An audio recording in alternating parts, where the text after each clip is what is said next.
nous allons fêter bientôt les 15 ans de Bouygues Telecom, qui a 8000 personnes, et qui fait 5,5 milliards d'euros de chiffre d'affaires et qui a 11 millions de clients.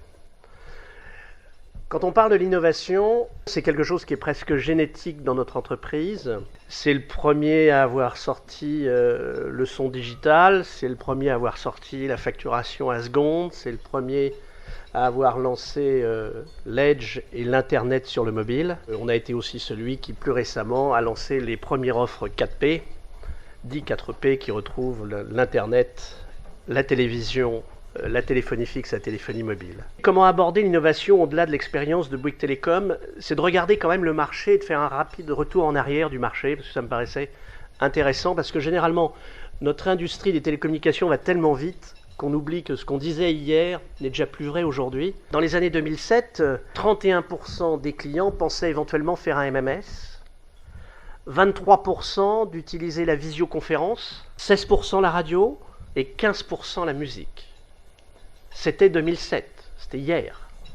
On se disait, il y a quelques années, au tout début, quand on s'est lancé dans le mobile, que le marché français serait entre 6 et 10 millions. Aujourd'hui, il y a 57 millions de Français qui l'utilisent et il y a plus de 67 millions de SIM déployés en France. En 2011, les mobiles deviennent bicore et les prochains sur lesquels nous sommes en train de travailler sont quadruple core en termes de processeurs. Il y a déjà 16 gigas de mémoire vive dans un téléphone mobile.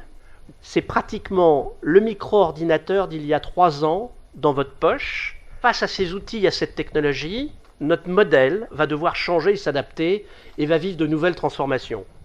Historiquement, nous facturions de manière très significative la voix. À l'inverse, nos réseaux de données étant plutôt vides à l'époque, bien évidemment, on les donnait.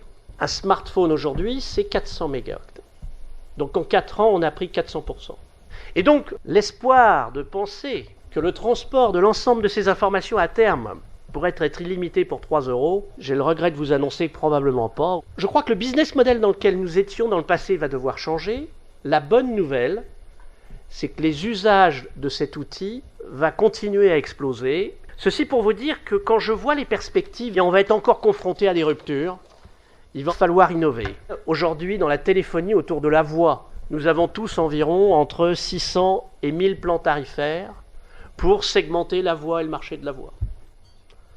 Par contre, dans le modèle de la donnée, où nous n'avions pas de marché, il y a un plan tarifaire. La bonne nouvelle pour les SS2I et le développement informatique, c'est qu'il va falloir tout refaire.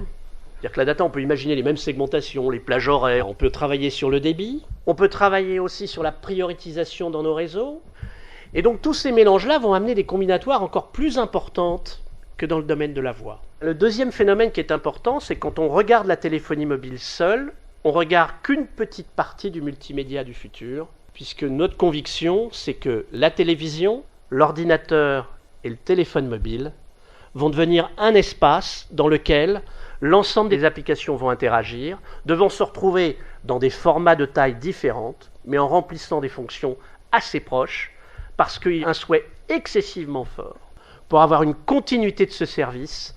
Et quand on regarde les industriels qu'il y a derrière, autour de la télévision, de l'ordinateur et du mobile, dans les années qui viennent, tous ces fabricants vont probablement converger et on aura la possibilité de marketer l'ensemble des services additionnels avec la mise en place de media centers à la maison, avec le développement du multimédia partout, et avec un seul risque et une seule opportunité additionnelle pour les opérateurs derrière, c'est ce qui deviendra stratégique, c'est votre environnement personnalisé qu'il faudra peut-être sauvegarder, ainsi que l'ensemble de vos données, et vous en assurer la pérennité pour très longtemps. Nous imaginons créer des services ou des applications dans le cloud qui devraient compléter l'ensemble des services classiques que vous connaissez autour du multimédia.